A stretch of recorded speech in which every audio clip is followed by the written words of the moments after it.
भाई rest and motion में हम क्या पढ़ेंगे पहले बता देता हूँ।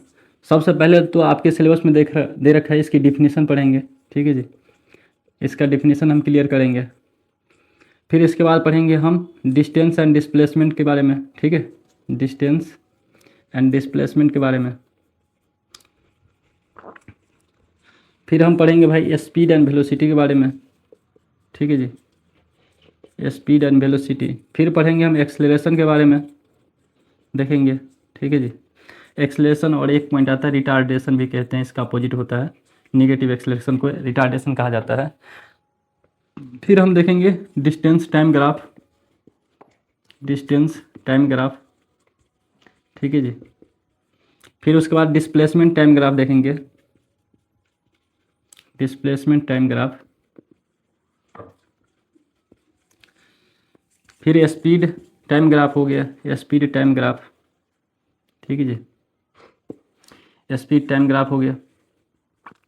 और फोर्थ जो होगा velocity time graph, velocity time graph. ठीक है, उसके बाद जो हम बात करेंगे आपके सामने वो होगा इक्वेशन ऑफ मोशन।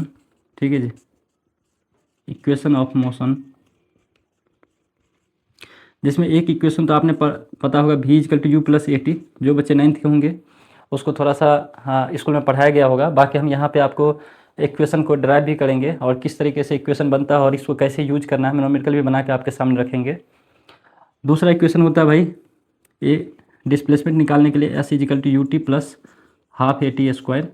और तीसरा जो होता है v square minus u square is equal to 2as। ठीक है, तो आप देख रहे हैं इतनी सारी चीज़ें के बारे में हम कंप्लीट डिटेल से स्टडी करेंगे और इतना ही आपके सिलेबस में है। और इसी को मद्देनज़र रखते हुए हम कोशिश करते हैं कि आपके सामने बातों को रखूं।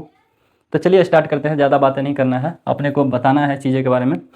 तो सबसे पहले को रेस्ट एंड मोशन को स्टार्ट करने से पहले, और देखो भाई मैंने थोड़ा इंग्लिश और हिंदी भी यूज करूँगा, तो जो चीज़ें हिंदी में पता रहेगा उसको हिंदी में, ज़्यादातर कोशिश करूँगा हिंदी में ही बताने की, क्योंकि हम यहाँ बिहार बोर्ड वाले ज़्यादा बच्चे हमारे साथ जुड़ने की कोशिश करेंगे। चलिए, तो चलिए दोस्तों हम बात करते हैं सबसे पहले रेस्ट एंड मोशन की। तो इसको डिफाइन करने के लिए हम क्या बातें करेंगे। ठीक है, बातें करने के लिए तो बहुत सारी चीज़ें हो सकता है कि टेबल पे किताब रखा हुआ, ये कार देखो जा रही है, ठीक ना, मैं मोटरसाइकिल से जा रहा हूँ तो मैं मोशन में हूँ, इस तरह से मैं चल रहा हूँ। तो बातें करने के लिए ढेर सारी बातें हैं, मैं उतना बातें नहीं करूँगा, मैं पॉइंट टू पॉइंट हिट करने की कोशिश करूँगा आपको। सबसे पहले रेस्ट एंड मोशन को डिफाइन कैसे किया जाता है उसके लिए मैं बात करूँगा। एक वर्ड, एक रेफरेंस पॉइंट जिसे बोलते हैं, रेफरेंस पॉइंट। ठीक, इसको संदर्भ बिंदु भी बोलते हैं, संदर्भ बिंदु। ठीक, ये क्या चीज़ होता है ज़रा इनके बारे में देखिए। रेफरेंस पॉइंट किसे कहते हैं हम। ठीक है, तो रेफरेंस पॉइंट क्या होता है, जिसके साथ हम कंपैरिजन करते हैं, कंपैरिजन करते हैं वस्तु को, किसी वस्तु या चीज़ बोल दो ऐसे, किसी वस्तु या चीज़ को कंपैरिजन करते हैं। ठीक है, कंपैरिजन का मतलब होता है तुलना करना। ठीक है, तुलना करना। ठीक है, अब देखो एक सिंपल भाषा मैंने बताया। ठीक है, अब किसी चीज़ को बताने के लिए किसी के साथ तुलना ही करना पड़ेगा आपको, तभी उस चीज़ के बारे में कंप्लीट इन्फॉर्मेशन पता होगा। जैसे बताया भी जाता है कि अगर हम बोलते हैं कि मेरा घर मंदिर के बगल में है, तो हम मंदिर के साथ क्या कर रहे हैं, अपने घर को तुलना कर रहे हैं। जैसे मेरा घर स्कूल के बगल में है, तो हम स्कूल के साथ क्या कर रहे हैं, हम अपने घर को तुलना कर रहे हैं। जैसे हम बोलते भी है कि ट्रेन जा रही है, ठीक है, ट्रेन स्टेशन पर से जा रहा है। ठीक है, तो स्टेशन के साथ ट्रेन को क्या कर रहे हैं, हम तुलना कर रहे हैं। समझ में आ रही है बात है ना मेरा। तो हम क्या कर रहे हैं, किसी दो चीज़ों के बारे में या वस्तु या चीज़ हो उसके बीच में तुलना करके बताते हैं कि वो वस्तु रेस्ट में है या कि मोशन में है। ठीक है, अब इतनी बातें समझ में आ गया होगा। नहीं आएगा तो एक दो एग्जाम्पल भी लिखा देते हैं हम। उदाहरण के लिए मान लो अगर हम बोलते हैं कि घर से स्कूल 2 किलोमीटर है, घर से स्कूल 2 किलोमीटर है, तो यहाँ पे मेरा रेफरेंस पॉइंट कौन हो गया। ठीक है, घर से बोल रहे हैं, घर के साथ तुलना कर रहे हैं, तो ये घर जो हो गया मेरा रेफरेंस पॉइंट हो गया। ठीक, एक और उदाहरण ले लो, ये पहला। दूसरा कि स्टेशन से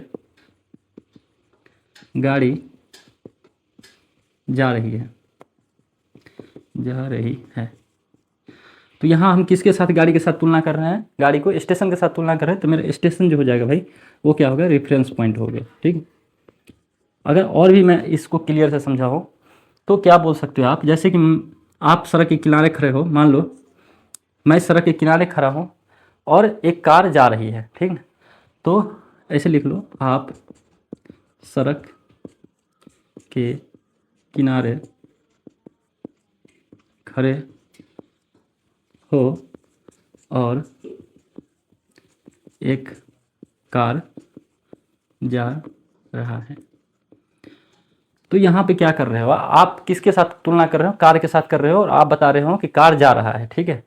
मैं शुरू कर रहा हूँ बहुत ही छोटी पॉइंट, लेकिन आपको धीरे धीरे बहुत ही क्लियरिटी हो जाएगा इस चीज़ के बारे में। तो यहाँ पे आप जो है वो क्या हो गया, आप कार के लिए रेफरेंस पॉइंट हो गया, ठीक है जी। तो अब ज़्यादा बातें नहीं करेंगे हम, अब समझ में आ गया होगा कि रेफरेंस पॉइंट क्या होता है। हम किसी ऐसा पॉइंट या ऐसा चीज़ जिसके साथ हम क्या करते हैं, कंपेरिजन करके बताते हैं कि वो चीज़ों जो है या वो वस्तु जो है या वो व्यक्ति जो है वो रेस्ट में है अथवा ये मोशन में है, ठीक है जी। चलिए, अब डिफिनीशन मेरा क्लियर रहेगा हर चीज़ को, क्योंकि ऐसे बता देता तो क्लियरिटी नहीं हो पाता चीज़ें के बारे में। चलिए, जैसे हम अभी रेस्ट के बारे में बताएं, ठीक है। रेस्ट जिसे हम विराम बोलते हैं, रेस्ट क्या होता है, ठीक है जी। अब रेस्ट जो होता है, जैसे कि कोई वस्तु स्थिर है या उसकी पोजीशन टाइम के साथ चेंज नहीं कर रहा है, तो हम क्या बोलते हैं, रेस्ट में है। उसी में एक पॉइंट और ऐड कर लो आप, ऐसे बोल दो कि रेफरेंस पॉइंट के अनुसार अगर कोई वस्तु अपनी पोजीशन समय के साथ बदल नहीं रहा है तो क्या है, विराम अवस्था में है, ठीक है। तो और एक कंप्लीट डिफिनेशन मिल गया आपको, क्या बोल सकते हो आप, रेफरेंस पॉइंट के अनुसार अगर किसी व्यक्ति या वस्तु में पोजीशन समय के साथ बदल नहीं बदलता नहीं है, ऐसे लिख लो, बदलता नहीं है, ठीक है जी। अब कंप्लीट हो गया कि अगर रेफरेंस पॉइंट के अनुसार किसी वस्तु या व्यक्ति में पोजीशन समय के साथ नहीं बदलता है तो उसे हम क्या कहते हैं, बॉडी रेस्ट में है, ठीक है। वो वस्तु क्या है, रेस्ट में है। इसी को लिखते हैं तो सिंपल लिख देते हैं इंग्लिश वाले कि position does not changes with time, ठीक है, अकॉर्डिंग टू रेफरेंस पॉइंट, ठीक है जी। तो ये रेस्ट का हो गया। अब टाइम नहीं लेंगे क्योंकि छोटी छोटी चीज़ें हैं तो हम जल्दी निकलेंगे। अब एक मोशन का लिख लो। अब मोशन उसी तरह से हम डिफाइन करेंगे कि रेफरेंस पॉइंट के अनुसार अगर कोई वस्तु या व्यक्ति क्या है, पोजीशन अपना समय के साथ बदल रहा है तो क्या है, व्यक्ति या वस्तु वो मोशन में है, ठीक है जी। तो लिख लो सिंपल, रेफरेंस पॉइंट के अनुसार अगर किसी व्यक्ति या वस्तु में पोजीशन मतलब स्थान, स्थिति, पोजीशन का मतलब स्थिति, समय के साथ बदलता है, ठीक है। अगर समय के साथ बदलता है तो वो मोशन में है, तो इसी को लिखते हैं position is changing with respect to time, ठीक है। पोजीशन अगर समय के साथ बदल रहा है तो हम क्या बोलते हैं, वो वस्तु मोशन में है, ठीक है भाई। चलिए, इस दो चीज़ें क्लियर हो गया, ठीक है। अब रेस्ट एंड मोशन को हम कंप्लीट डिफाइन कर पाएंगे किसी वस्तु या व्यक्ति के साथ या किसी चीज़ के साथ तुलना करके कि वस्तु या व्यक्ति रेस्ट में है या मोशन में है, ठीक है जी। चलिए, अब हम बातें करेंगे आपके सामने, वो होगा डिस्टेंस एंड डिस्प्लेसमेंट के बारे में, ठीक है।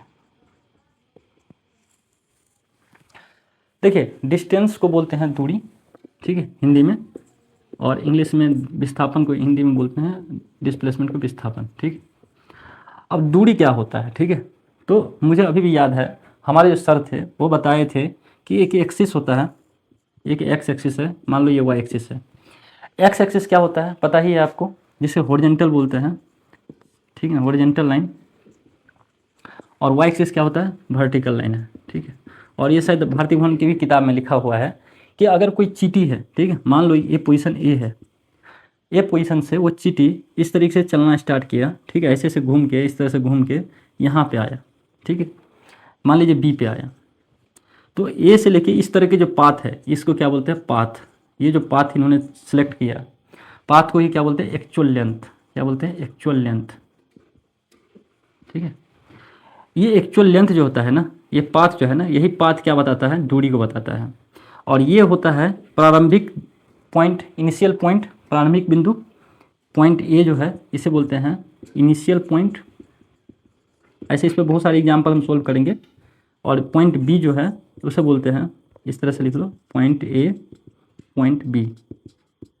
ये क्या हो गया, फाइनल पॉइंट, ठीक है, या एंडिंग पॉइंट भी बोलते हैं, एंडिंग भी बोलते हैं और इसे स्टार्टिंग भी बोलते हैं, ठीक है जी। तो स्टार्ट यहाँ से किया और इस तरह से पाथ चल के बी पे पहुँचा, तो क्या हो गया, इसको बोलते हैं, ये जो पाथ है इसी पाथ को क्या कहा जाता है, एक्चुअल लेंथ को दूरी कहते हैं, या विस्थापन, सॉरी दूरी कहते हैं या डिस्टेंस कहते हैं। ये जो ए से लेके बी तक को पॉइंट को मिलाया, ठीक है, इस ए और बी को क्या कहते हैं, पॉइंट ए एंड बी जो मिलाया आपने, जो ए बी लाइन हुआ, इस ए बी लाइन को क्या कहते हैं, शॉर्टेस्ट डिस्टेंस। क्या बोलते हैं, शॉर्टेस्ट डिस्टेंस, या शॉर्टेस्ट लेंथ लिख लो, शॉर्टेस्ट लेंथ, ठीक है। इसी शॉर्टेस्ट लेंथ को क्या कहते हैं, डिस्प्लेसमेंट कहते हैं, ठीक, डिस्प्लेसमेंट कहते हैं। कोई दिक्कत यहाँ तक, चलिए। तो इसे इस तरह से लिखा जाता भी है कि दूरी क्या है, दूरी जो होता है, कुल रास्ता बोल दो, ठीक है, कुल रास्ता बोलो या कुल पाथ बोलो, टोटल, या कितना बोलो, इसके बारे में एक दो एग्जांपल दिखाऊंगा तो आपको और क्लियर हो जाएगा। और विस्थापन जो हो जाएगा, विस्थापन क्या बोलते हैं कि वो शॉर्टेस्ट डिस्टेंस होता है, ठीक ना, शॉर्टेस्ट लेंथ, ठीक ना। सो शॉर्टेस्ट लेंथ लिख लो। जो इनिशियल पॉइंट और फाइनल पॉइंट के मिलाने वाली जो रेखा होती है उसी को डिस्प्लेसमेंट कहते हैं, ठीक है, या उस लाइन को ही डिस्प्लेसमेंट कहा जाता है। एक दो